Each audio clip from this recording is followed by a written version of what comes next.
This is tough. So like mine. Welcome everybody. We're back to another episode of the podcast on PG State of Mind. I'm your host, Wood Lee. And today we got my good friend, Coach Josh. My guy. I was thinking about this yesterday going into the gym. It's almost 2016. That's when I graduated.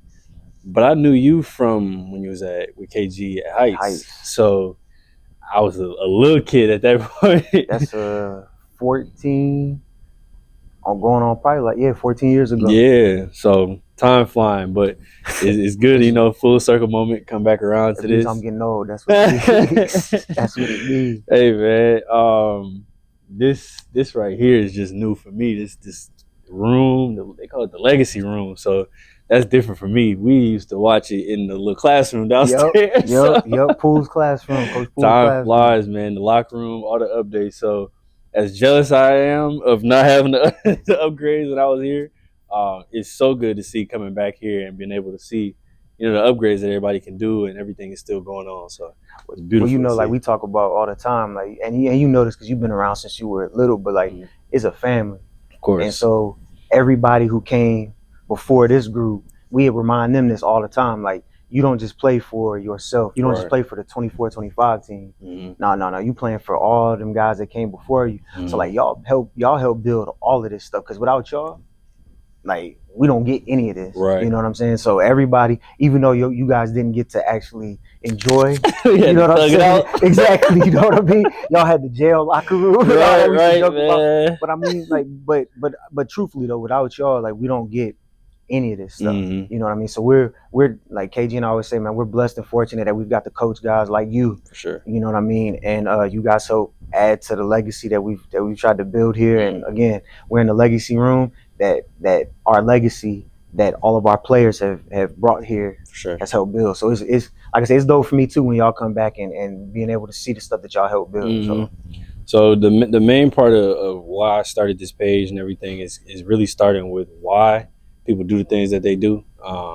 Why I started this channel was to basically, and I'm definitely gonna talk to the kids today, but just being another resource to reach back. And when I was, I guess, their age, it was more so like y'all that I went to, but it wasn't nobody who was like maybe 5 or 6 years older that was really in just like the community or just in the reachable, like text message or call, just one call away type of thing. So I want to make that a normal thing, and it's not like, oh, I don't know if I can ask him this or that's like I've been in their shoes, of course, at different times now, but social media was around when I was around, so in high school. So that phase of high school is a little bit different than everybody else, so they might not be able to adjust to asking y'all or anything like that. So to start with the why, where did everything all start? Like the love of the game, who like influenced you to get into it? Just go back from there, and then we're gonna walk it all the way back up to now. Man, so I don't know, man. And it's funny because I see my son now, like we was talking about earlier, he's 2.5, but I see him now, like he loves sports. He loves sports. I mean, basketball, football. I mean, we got a chest this big full of every type of sport, like equipment or ball you can name. You know what I mean? And I guess for me, it just kind of happened naturally. Like the first time I remember really just getting into sports in general was Michael Jordan and the Bulls in the 91 finals. Like I just remember watching that when I was a kid and being like, oh my God, like this is amazing. And then I lived in San Francisco at the time, so I had the 49ers. I love Jerry Rice. I had the Giants, Barry Bonds. Regardless of what people think about him, Barry Bonds has always been my favorite baseball player. This was pre-steroid activation, right. But like I just remember going to Candlestick Park and watching him play, and then like they said, the Bulls, man, were doing what they were doing in the early '90s, and man, from there I just fell in love with sports, and then basketball just kind of became something I just love to do all the time. You know what I mean? Like I just love to go shoot around, and I noticed like I could do it by myself. I still do it to this day sometimes, man. I'll just put my AirPods in, man, and I'll just go in the gym, put some music on, and I'll just get some shots up. You know what I mean? My mom always knew if I was having a rough day or something was going on, she knew she could find me when we lived in Louisiana, it was Mm. across the street at my friend's house, Okay. and different places. She knew where the courts were, and she knew that's where she could find me. Mm-hmm. And then I guess just all through middle school and high school, I was not fortunate enough to have great coaches. Unfortunately, like I'm not gonna lie, like I really didn't. I appreciate all the stuff they did, For sure. But seeing like a coach like like KG, it's different. yeah, like I would have killed to play for him. Oh, for sure. You know what I'm saying? But I played, like I said, I had an opportunity to play in college. Mm. I was young and dumb. I screwed that up. Everybody been there, man. Like we won't go into the details, Mm. but I just always found myself, no matter where I was in my life, I always found myself with a hoop rock in my hand, something, and hooping. You know what I mean? Yeah. That's how I kept with this channel. Like I wanted to do something still basketball related, because it's like once you done did it for so long, like just giving it away, it's hard, you can't give it up, and not touching it, whether it's like being in the media field or like really hooping still, just getting shots up, like you said, it's hard to just break that clean and literally go cold turkey. You can't, because it's addicting. But I mean, and if I said this in front of the guys, they'll be like, "Pause, Coach Josh." But think about it, man. Like, and you'll agree with me on this. Like, it's just something that's in you, though. Like, that's, like it's who we are. You know what I'm saying? It's what we do, and that's really like how I got to where I am now. Is that that's a funny story. So my why with that is, I was at a point in my life where I was lost, man. I was almost done with my bachelor's degree. I was just moving around place to place. I found myself up here. My sister needed some help, so I moved up to Muskegon to try to help her out with some stuff. And man, one of my best friends, Dion, still one of my guys to this day. He was working at Heights, and man, he said, "Man, Josh, you need to get into coaching, like football, basketball, something." He's like, "Because I know you love it so much." Right. Like, nah, man, I don't think I can be a coach. It's always like, I don't know. Oh, you gonna be a coach someday? I'm just telling you. No. It's gonna get you. It's been too many times where I'm like, I'm still around so much. Even last night I was watching the game. I was like, in the game. That's what I'm telling you. You're gonna be a coach. Watch. I don't know when it's gonna happen for you, but I told David Day the same thing. And you and Boo remind me of each other a lot. And when like Boo coached AAU this past summer, and he coached our fall league team. Okay, he already gone. I told him he already gone. He coached Day. He already broke the exactly. You gonna be Coach Lee one day. But like it's and with what you said, I basically long story short for this part is I told him, like, he said, "Man, I know Keith really well, man." He's like, I can put a word in for you. I was like, "Well, I mean, I'll help out with anything. I guess, if it's staying after and helping guys shoot free throws, if it's whatever it is, you know what I mean?" And so I just remember KG called me one day and was like, out of the blue, and was like, "Hey, this is Keith guy, Deontay talked to me about you, and I was wondering if you had time to come up and meet, today." And I was like, "Yeah, sure." So we got off the phone, and like I know him by name, I don't know him at all, so I'm nervous. I mean, I'm in there like, man, I got to put on something nice now. Like, I got to do all this stuff. So I get to Heights, man.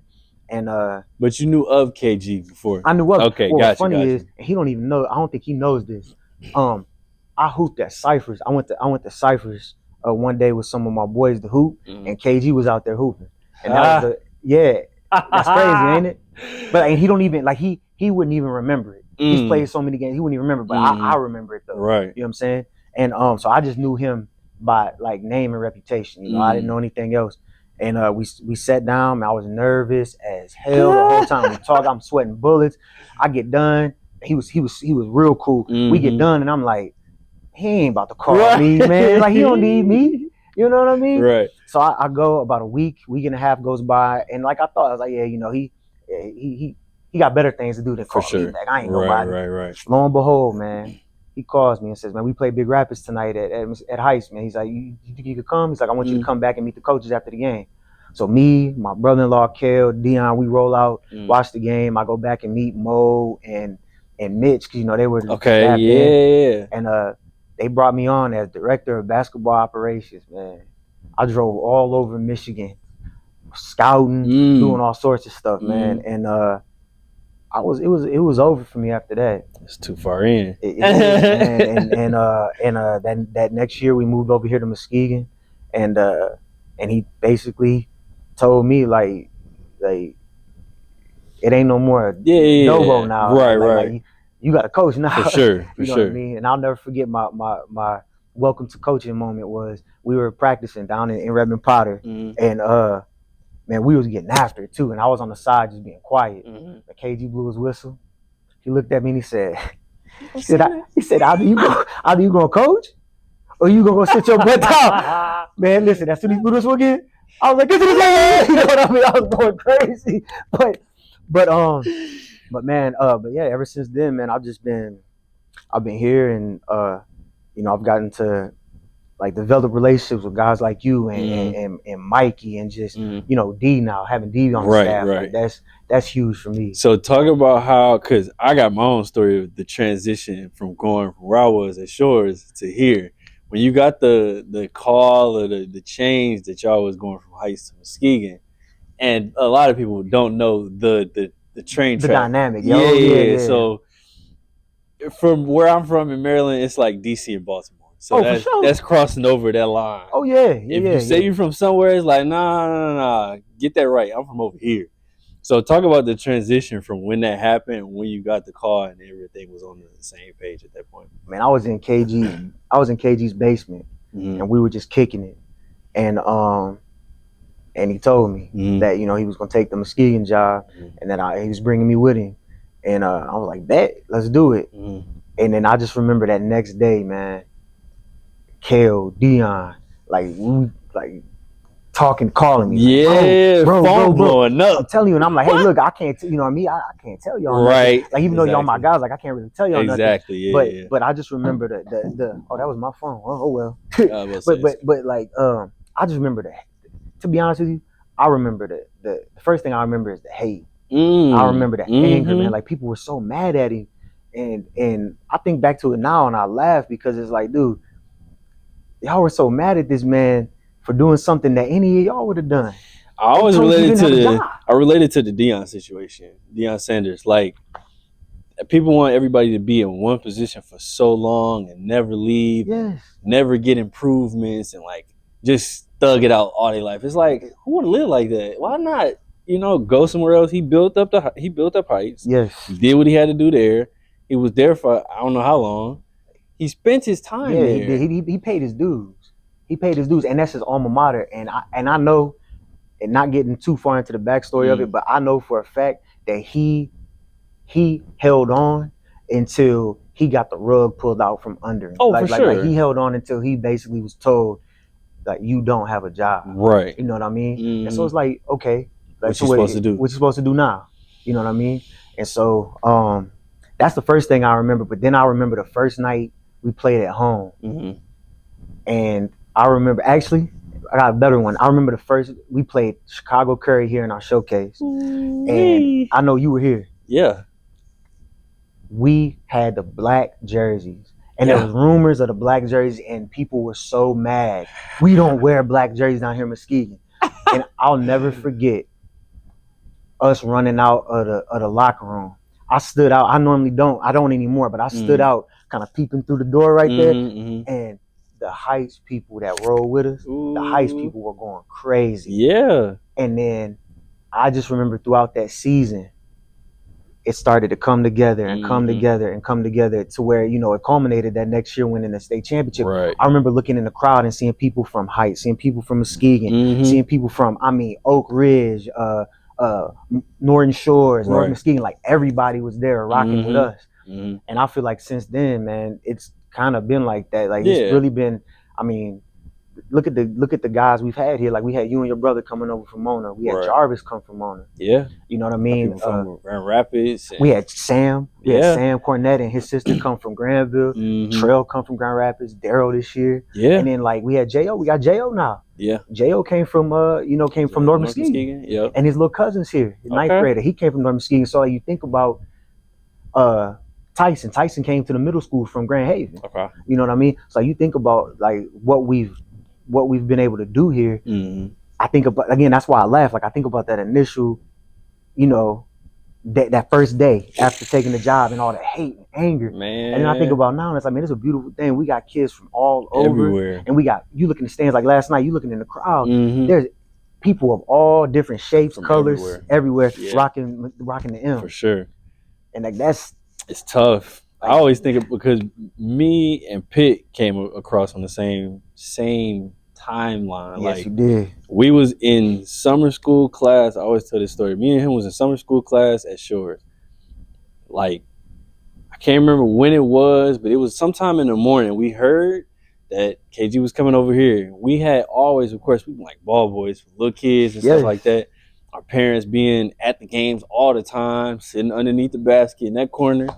But having that like in our bloodstream, and then getting a call and we looking at each other like, it's time. KG going over there. What we finna do? Because of course our parents would want us to go wherever the best opportunity was.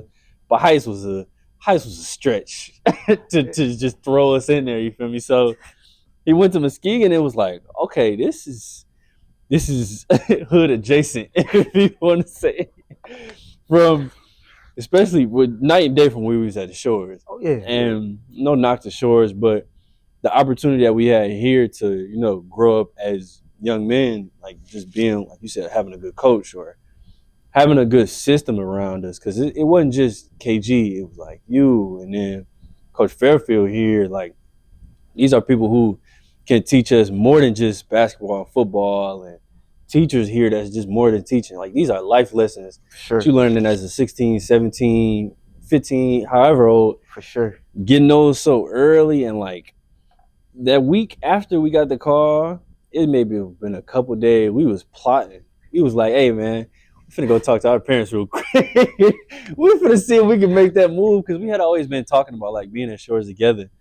We all had been talking about like what you gonna do for high school? Like, we gonna stay here for real or not? But when that call went through, again, it maybe took a couple days, but we was like, nah, we gone. Then from there, we seen each other yesterday. It's just like, it's crazy, ain't this, to see everything how it worked out. And again, who knows what life would have been like after high school if we would have stayed at Shore. But I know here, like the things that we learned, just being grown as a young adult, like it'll never go unnoticed. And that is one of the things, because once I went to college, it wasn't the same, man. It wasn't the same. I realized firsthand that like this, I feel like it's ran like a business, but in college, it's very political type business. It's not necessarily like giving everybody the best opportunity. Everybody gonna learn. We gonna, develop people and stuff like that. Here it was like, all right, we running this like a college MBA program, and this is, you're gonna learn some things with basketball, but even in basketball or outside of basketball, you still gonna learn stuff that's gonna stick with you for the rest of your life. And that's what it's about, though. For sure. You know what I mean? Like, I don't expect you to understand now when I'm cussing you out for something that you think is petty. Exactly. Like, man, Coach Josh tripping today. Yeah. But then when you at work, and like now you at work and something going on, maybe your boss has to get at you, or maybe you are just hit with a situation where it's like you up against a gun, and it's like, I gotta get this done by X. You're not fazed by that. It's just like, get it done. I got this. This ain't nothing. You know what I mean? And so that always makes me happy to hear y'all say that, because that's what it's about. Like, basketball and winning and all of that is of course it's important, but the most important thing is the family that we've built here, and that we're equipping y'all to deal with the real world. You know what I mean? Because that's what really matters. What type of man are you going to be? For sure. What type of father are you going to be? Husband, all of that stuff. Like, that's what we really want to get through to you, by coaching you the way we do in high school, if that makes sense. For sure. No. Like you said, a lot of those things, I didn't understand what they were until I got out of it. In the moment. I remember you used to get barked at, man. I had coaches that was like my dad coached me for a minute, but other than that, it wasn't really a lot of coaches that really got on me. Like, I think I was just good enough to, I'm doing my thing, but I'm not getting barked at for real. Yeah. So I'm kind of coasting. But when I got here, Oh yeah. it's like, yeah, he gonna be right here in your face. He gonna Uh-huh. hear you. You gonna be right here, and he gonna make you feel me grow up. Like this Sure. is not, you're not here to just pout and sit Nah. around and complain and get your way every way. Like this, it's gonna be some times where you just gonna be sitting there. And you're gonna make some decisions. You're gonna either grow from that, or you're just gonna go downhill from there. For And sure. then you gonna look back and be like, that what if, like I should have did, and I should have, and it's gonna be too late. So I agree with yeah, that. like you said, like getting some of those and getting cussed out, Uh-huh. or just being coached really hard, it helped for the later things in life. Like going to college, it was, like I said, completely different. It wasn't the communication portion of it, like the conversations and being able to just one-on-one and being an authentic, genuine conversation. So yeah, being able to prep myself for that before I got there, it definitely helped, because I definitely seen some people cycle in and out, and then they just get lost. They can't handle it. They Yeah. cannot handle it. Mm-hmm. So I'm grateful to have that opportunity to have that then, and be able to learn from it now. Another one of the questions was, throughout your time being a coach, I guess player turned coach, then what are some of the most important things that you feel like you've learned in that time frame? The first thing I learned is I didn't know anything at all. Okay. That was the first thing I learned. I was like, man, this ain't what I thought it was gonna be. Mm-hmm. I've learned so much, and I'm still learning a lot, man. Like I said, I learn stuff every single day. Okay. Honestly, that's it, man. That's the main thing I'll say is, like, I didn't know. I had to check myself because I thought I knew sports in general. You know what I mean? Like, I can sit down and have a conversation with anybody just about sports. Mm-hmm. And then, especially when it comes to certain sports, basketball being one of them. For sure. I thought I knew basketball. I thought I knew ball. I thought I knew hoops. I'm like, yeah, I know how to. Man, I'm telling you, I didn't, and it forced me to check myself and really be open-minded. I had to become more open-minded and really listen and pay attention to the little things. Right. The little things. And that's what I see as helping us, especially like me now as a coach. Like, it's so much easier for me to watch film. It's so much easier for me to diagnose stuff during the game. Just having that happen to me 14 years ago, knowing like the experience. Yeah, bro, you don't know nothing. Yeah. To now where it's like, you still don't know as much as you but wish you know you do, a little bit more. Exactly, for but sure. I know more. Yeah. And I think that was the biggest thing, is just being more open-minded, being a sponge, and not being afraid to ask questions either. You know what I'm saying? And that's one thing that KG and Mo and Mitch even, man, like they've always told me real. They kept it real with me. They told me what I've asked them. Like, they've always told me the truth. They've never, you know what I mean? They've never been like, well, that's a dumb question. Yeah. You know what I mean? I talked about that before, like being around your peers or environment just in general. Like, if you in some place where you don't feel like you can mess up, or it's like, even if you do mess up, you feel like you can't be upfront about it, and like being able to be consulted or anything like that. If you feel like you in the wrong, or you like backed into a corner, you in the wrong spot. Yep. If you're not around people who can, like you said, you can ask KG anything. Like he'll sit down there and talk to you for however long it takes. But that learning lesson is just being, like you said, open-minded, and being able to know that you don't know everything, like, and accepting that fact first of all, because a lot of people feel like they know everything, and then they continue to think that they know everything. There's nothing you could tell them. Ain't nothing you could tell me. You know what I mean? And those people, it literally just weed themselves out, because if you're not learning every day, because I'm sure KG learning new things every day with a new group, new situations, like it's literally a daily thing. And if you don't continue to learn, you're gonna be stuck. I agree. And to that point, like, that's one thing I think that makes us so successful, is the fact that, like, in high school, you don't get to, well, now I'm not even gonna say that. I was gonna throw a shot, but I'm not gonna do that. But no, like we don't get to recruit. So right.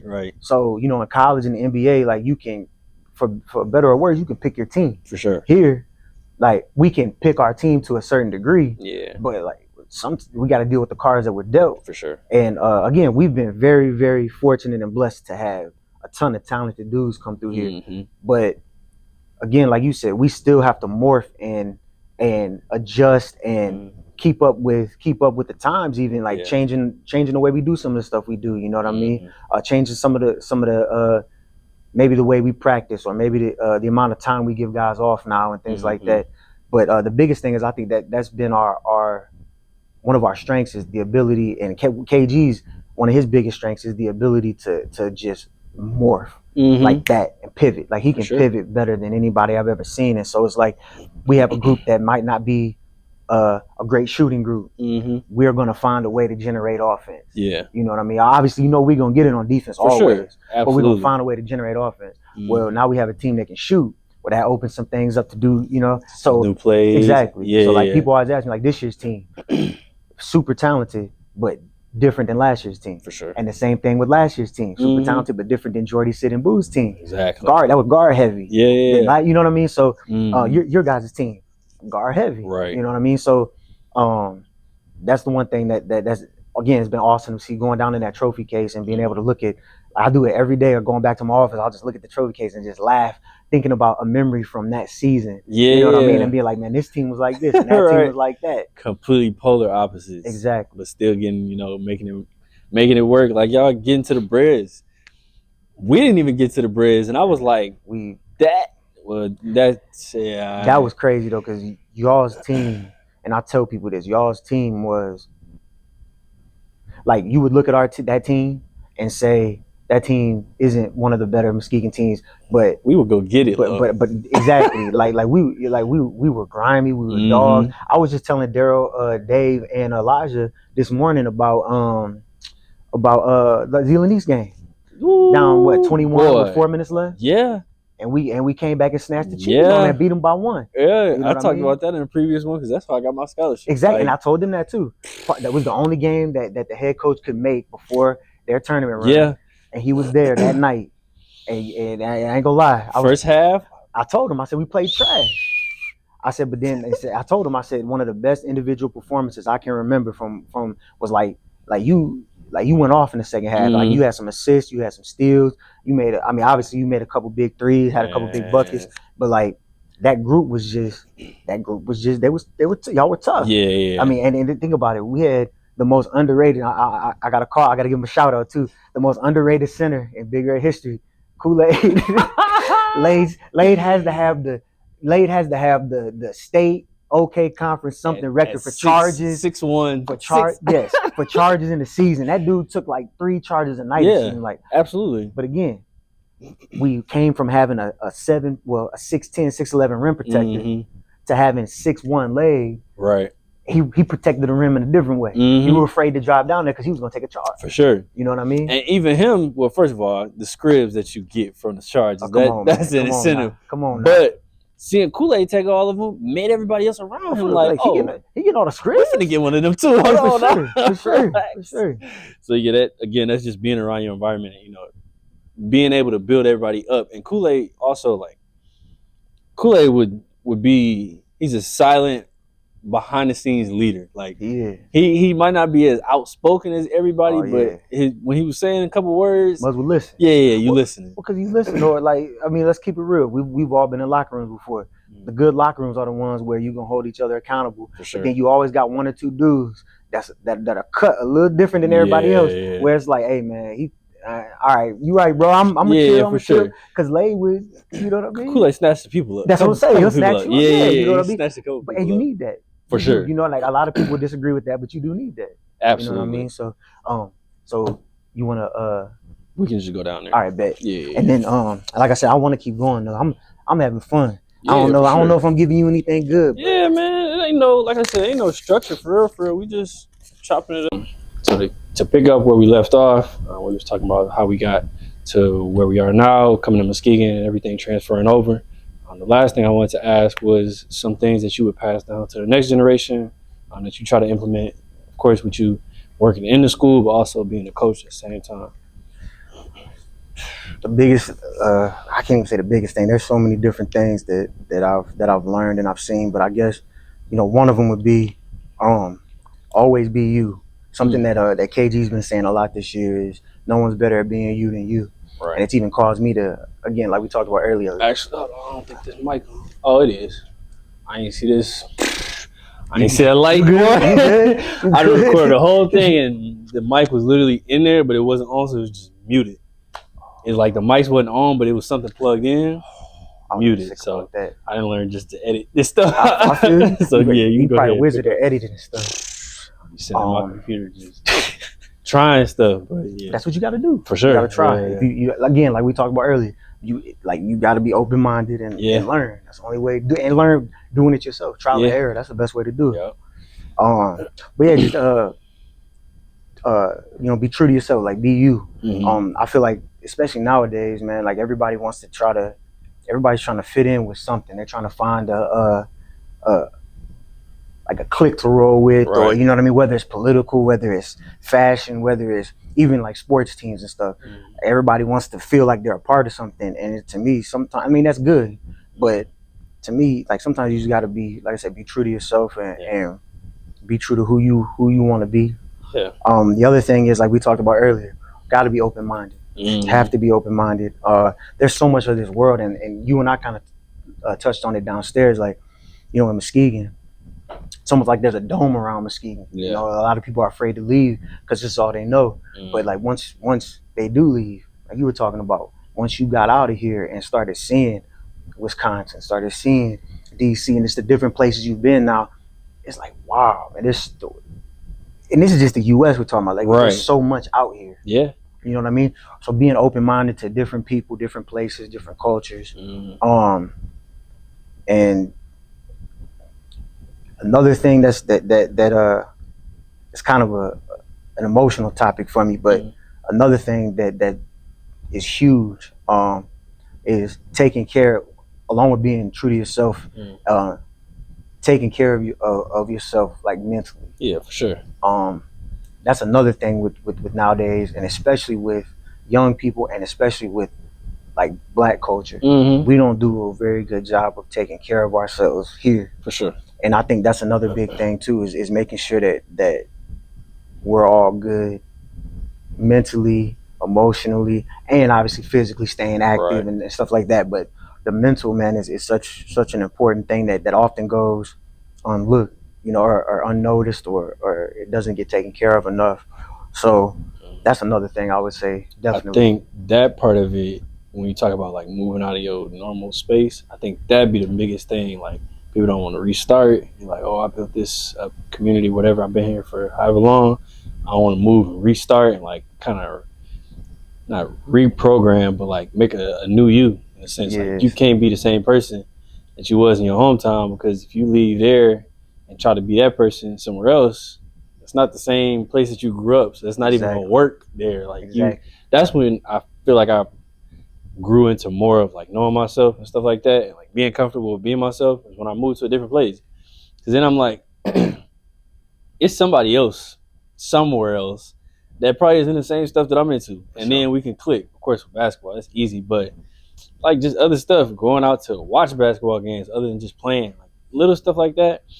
It's so many other people who is into that, and if you're not open with like being okay with that, yeah, then you're gonna fall into some groups that you ain't supposed to be in, doing some stuff you ain't supposed to do, and then you're gonna be in that what if situation again. Like, I shouldn't have been here. But you shouldn't have been here, but you didn't do it. It's just a whole like a cycle, and it is. The mental thing is definitely the biggest part. So yeah, I mean, knowing who you are and what you like and being okay with that is the biggest thing. Yeah, and that's like me again.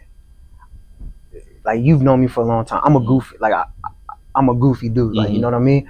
Some might call me quirky, but like I'm a nerd too. Like, like I'm like Buzz make fun of me. I'll go home and watch Star Wars at the drop of a hat. Right. You know, Back to the Future. I'll watch stuff like that. I don't have a problem with it. But the thing I've learned, especially now, like at 39, I have more friends that I would consider to be close friends, almost family now, than I ever have in my life before. And my circle is super small, but it's to your point of, it's like-minded people that, like, we all dig the same stuff. Right. You know what I mean? We're different, obviously, in certain ways, but like when it comes down to it, like we click. When we get together, it's always a great time. And like I said, it took me to get older to realize that, like, it's okay for me I could be myself. Yeah.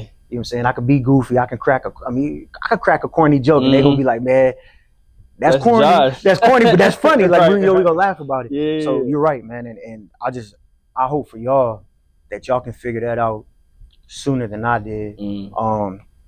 To make your life, like, to maximize the happiness that you can possibly have in life. Yeah, I think that also goes back, like, we piggyback. All this stuff is, of course, clicking all together. We was talking about, like, being in your environment and being okay with being right or wrong. And also, like, being yourself. If you're in an environment that you can be yourself, then you're gonna thrive in there. And then the other people, of course, gonna piggyback and kind of pick up on your strengths and weaknesses, and y'all clash all together. And it's not y'all butting heads all day trying to compete and, like, ego and everything. So yeah, being yourself and being in the right environment can, like, elevate all that stuff. I agree. And with me, same thing. My circle was very small, like from high school, college, and then after college, like, it just kept getting smaller. But again, those are the friendships that last long, and they more solid than having 100 people that you know and y'all only do this together. No, I got a bunch, like, I got 5 or 6 people I can do whatever I want to do, because we both can be ourselves, and we ain't got to act like nobody else, and we can just be true to ourselves. And it's the people that you can pick up the phone and call them at 2:41 on a Saturday. Yeah. Bro, I need this. I got you, but if I can't get you, I'm gonna find a way. Yeah. Like, that's the people. That's the people you need. And it's not only calling them because you need something. That's the other thing. Yes. Yeah. So we have too many of those people. But you know, the thing is, and it's funny you brought that up. The thing is that that's one thing that we always talked about with, you know, people like you, your brother, Sam Cornette. We talked about people that, you know, guys that come into our program from outside of, like, you guys were always yourselves. Right. You know what I mean? Like, people who know you guys know that, you know, you came from your parents did very well for themselves. You know what I mean? But y'all never, you guys never acted like it. Right. You never carried yourselves like you came from money. You never bragged about having this or having that. You guys were just always down to earth, cool, genuine dudes. And you could tell, like, that's the first thing that people in this school appreciated about y'all. Right. You know what I mean? Like, your brother's one of your brother's best friends. Right. Billy Roberts. Yeah, right. Him and Billy are polar opposites. Yeah, but, for sure. Like you said, they click. You know what I mean? So I think that's one thing that you saying that it's genuine, though, because I've seen you be that guy. Yeah. You know what I mean? And like you said, people, like, gravitate towards you without having to reach out and being like, oh, I want to be, and let me go be like. It's like, nah, you don't even have to do that. If you yourself, that's going to automatically come to you. And you're going to have to push people away at that point. No, for sure. Because you're not going to be trying to act like you need more people around you, because you're going to have your solid group. And you ain't going to have to fake the funk or whatever. You don't have to, man. And that's the way to be. Like, that's how you want to live your life. Yeah, you know what I mean? That's definitely how you want to live. Like, be genuine. Like I said again, be true to you. Be true to who you are, because nobody's better at that than you. Absolutely. I think that's a good point to end, man. So I appreciate you, man. I appreciate you having me on. I know we had to last, but yeah. I hope not, man. I know we had to take a little break for practice and everything. Yeah, but, that's straight. But I just want to say, man, that I'm extremely proud of you. Seeing you grow up and become, you know, the young man you are today. Appreciate that. Again, for me, and I know KG feels the same way. Like, that's what we talked about. That's what matters the most. So just, man, keep doing what you're doing. Keep doing this. Keep dropping your little short videos on Instagram. Like, you're killing it in the work setting. Like, keep doing all of that stuff, man. Because someday you're gonna be the CEO or the CFO of some company, someplace, flying private jets and stuff. I know it. But man, I appreciate you letting me, you know, take some of your time up with this. And I just want you to know I love you, man, and I'm super proud of you, man. Appreciate it. Thank you, man. Thank you. That's a wrap.